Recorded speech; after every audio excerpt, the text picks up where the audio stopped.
नाजरीन अस्सलाम वालेकुम। बराह रास्त मैं हूं इब्राहिम राजा और आज हम आपको army chief general Asim Munir, Pakistan के सबसे मकबूल लीडर इमरान खान साहब, जनरल फैज़ हमीद, एक आला तरीन सतह की बरतरफी, एक हैरानकुन टेलीफोन कॉल और एक हसास राब्ते के मुतल्लिक 4 बड़ी ब्रेकिंग न्यूज़ से आगाह करेंगे। सबसे पहले आपको army chief general Asim Munir, Imran Khan साहब और जनरल फैज़ हमीद के मुतल्लिक सबसे बड़ी और सबसे अहम नौयत की ब्रेकिंग न्यूज़ से आगाह करते हैं। ये खबर पाकिस्तान के सबसे बड़े न्यूज़ चैनल और पाकिस्तान के सबसे बड़े अखबार पर नशर और शाया की गई है। इसी खबर के 3 नुकात मुख्तसरन आपके सामने रखते हैं। इस खबर के पहले हिस्से में army chief general Asim Munir का हवाला दिया गया। इसी खबर में इमरान खान साहब का रेफरेंस भी दिया गया। इस खबर में कहा गया कि क्या जनरल फैज़ हमीद पर केस के सिलसिले में इमरान खान साहब पर फौजी मुकदमा चलाया जाएगा। इसी खबर में यह कहा गया कि DGISPR से ये सवाल पूछा गया है कि क्या इमरान खान साहब का मुकदमा फौजी अदालत में चलेगा।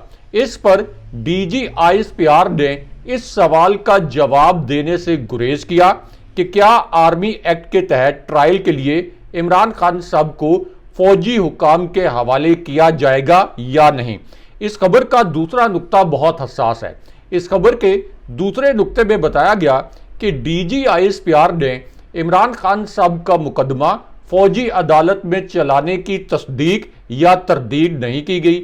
इसी खबर में यह कहा गया कि अगर फौजी हुकाम को यह सबूत मिलता है कि इमरान खान साहब ने जनरल फैज़ हमीद को अपने ज़ाती या सियासी फायदे के लिए इस्तेमाल किया तो इस सूरत हाल में इमरान खान साहब को ट्रायल के लिए फौजी तहवील में दिया जा सकता है। उसके बाद इसी खबर में यह कहा गया कि जब DGISPR से एक और सवाल किया गया तो उन्होंने इमरान खान साहब और जनरल फैज़ हमीद के दरमियान किसी राब्ते पर बराह रास्त तबसरा नहीं किया गया।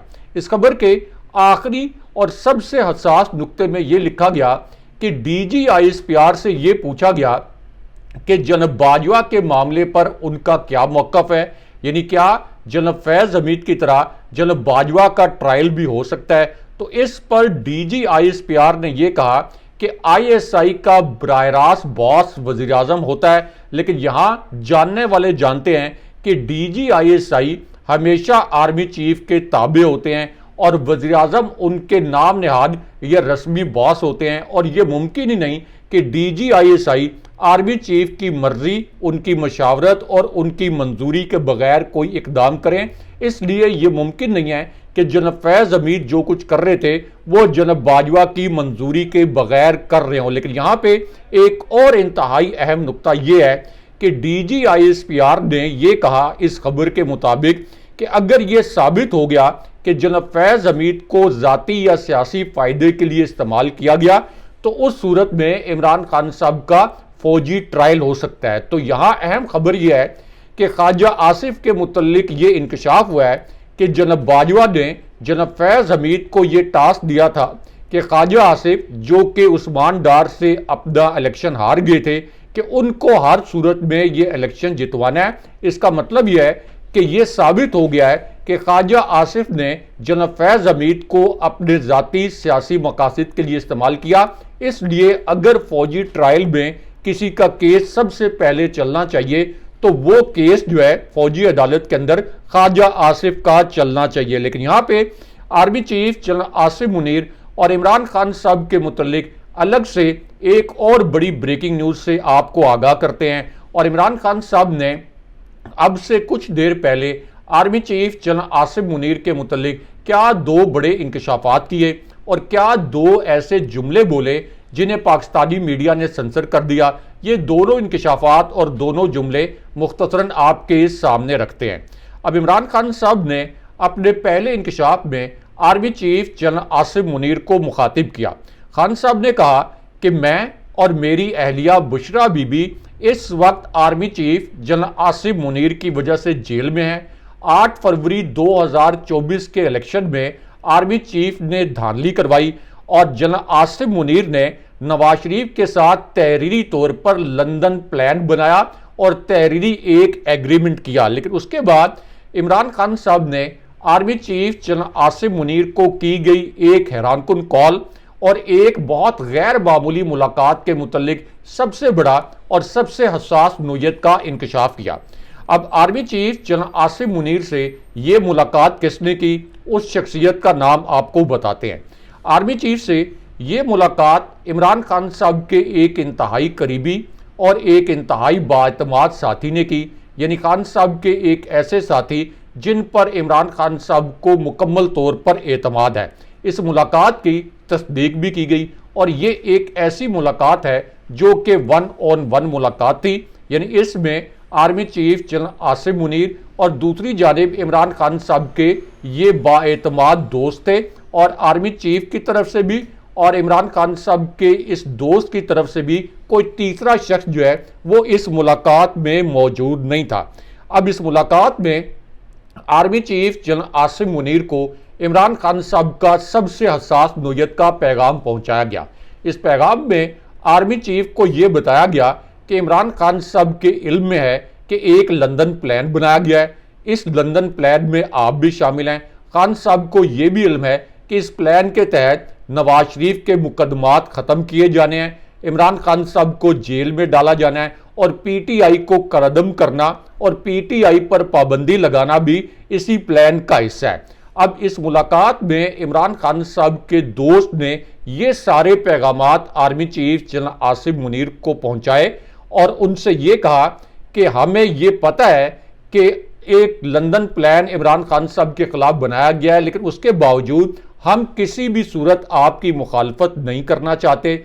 हम सिर्फ ये तवक्को रखते हैं कि आप बतौर आर्मी चीफ और फौज बतौर इदारा सियासी मामलात में मुकम्मल तौर पर गैर जानिबदार हो जाएं। उसके बाद ये जो मुलाकात थी, इस मुलाकात के बाद इमरान खान साहब के एक और दोस्त, उनका नाम भी आपको बताते हैं, उन्होंने भी army chief general Asim Munir को ये पैगाम पहुंचाया और ये कहा कि हमें लंदन प्लान के मुतल्लिक हकायक हमारे पास हैं, इमरान खान साहब के पास ये तमाम हकायक पहुंच चुके हैं, लेकिन इसके बावजूद हम फौजी क़यादत यानी आप और फौज की कोई मुखालफत नहीं करते।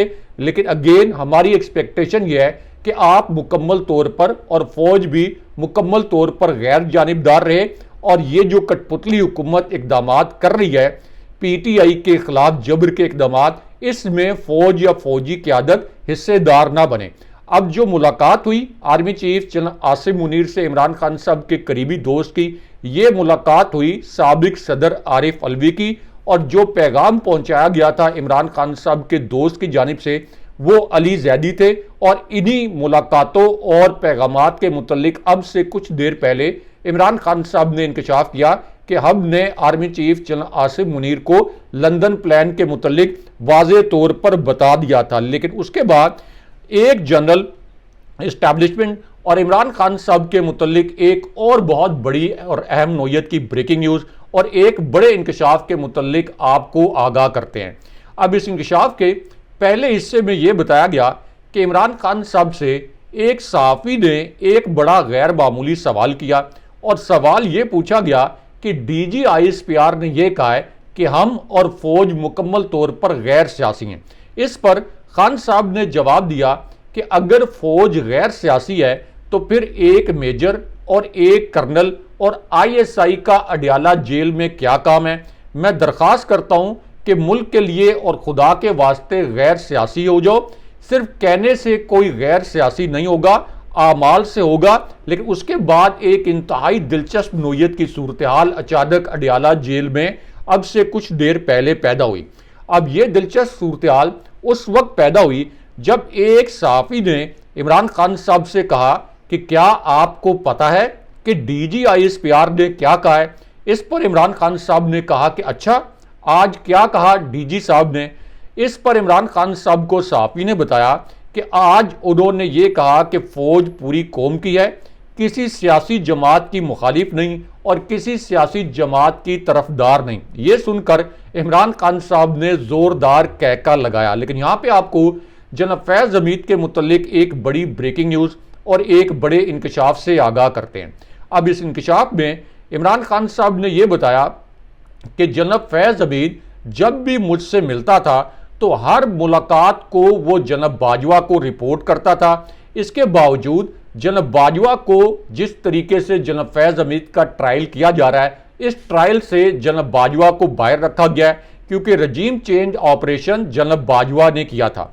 खान साहब ने कहा कि जनाब बाजवा को इंक्वायरी से बाहर रखना एक बहुत बड़ी बदनीयती है और जनाब बाजवा के बगैर जनाब फैज़ हमीद का ट्रायल भी बदनीयती पर मबनी है।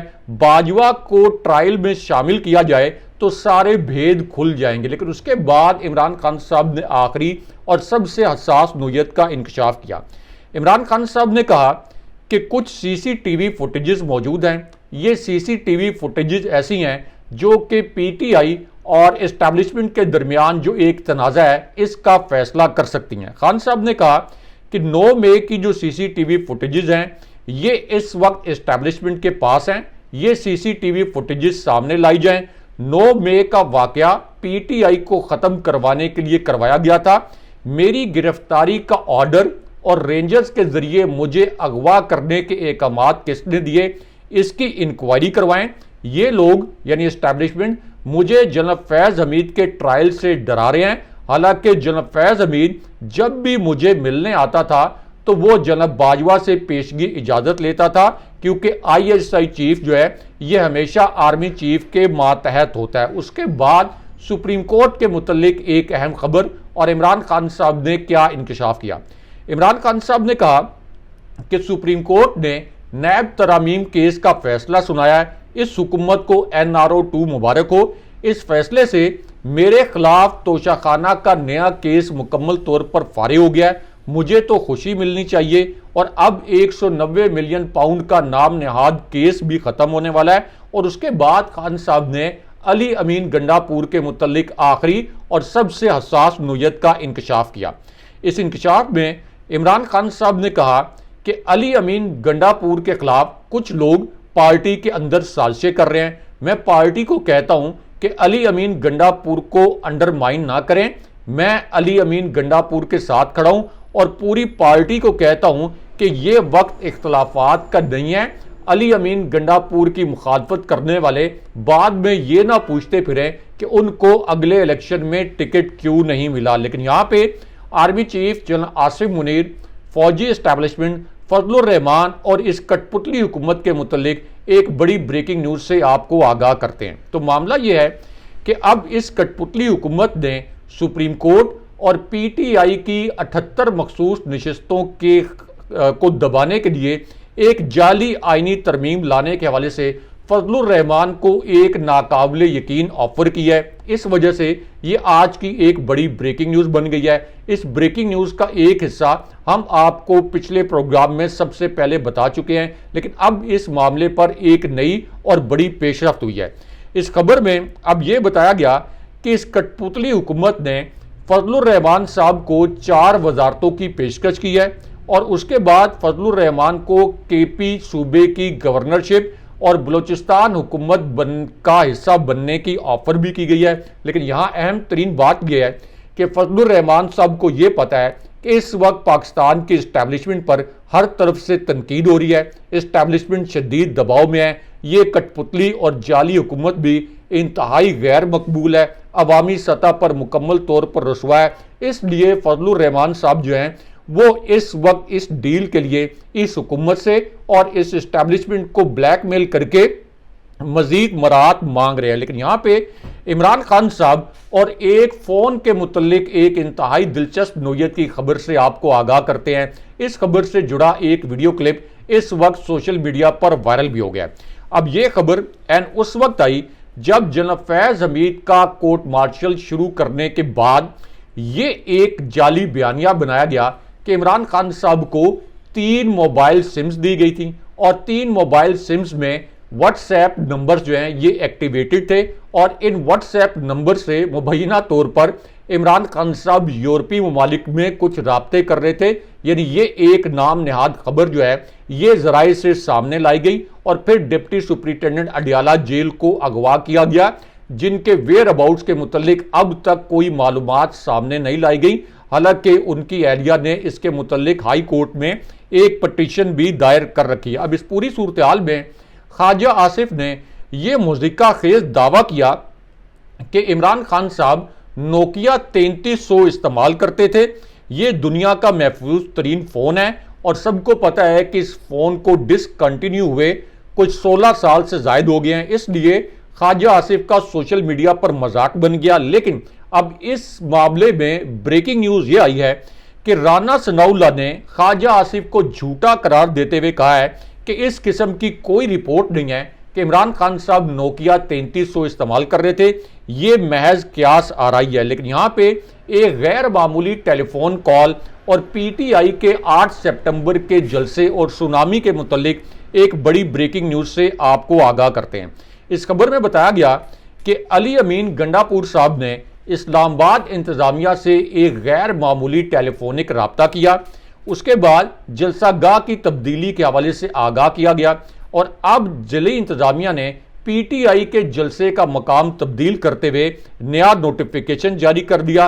और ये जो अब नया मकाम है ये जीटी रोड पर वाक़ मवेशी मंडी के पास एक ग्राउंड में है। लेकिन इस कठपुतली हुकूमत को इतना खौफ है कि जलसागाह की तरफ आने वाले जितने रास्ते जो हैं इन रास्तों पर कंटेनर्स के पहाड़ खड़े कर दिए गए हैं, क्योंकि इनको पता है कि अगर इस जलसे में एक कॉल अडियाला जेल पर धरने की दे दी गई या लॉन्ग मार्च की कॉल दे दी गई तो फिर कानून नाफिज करने वाला कोई इदारा या जस्टिस फायज ईसा जैसे जो इस्टेब्लिशमेंट के एजेंट हैं वो इस सुनामी को नहीं रोक सकेंगे। लेकिन उसके बाद इसी जलसे के मुतालिक एक और बड़ी ब्रेकिंग न्यूज़ भी आई और इस ब्रेकिंग न्यूज़ में यह बताया गया कि अब अली अमीन गंडापुर ने इस जलसे के हवाले से 3 प्लान बनाए, प्लान ए, प्लान बी और प्लान सी।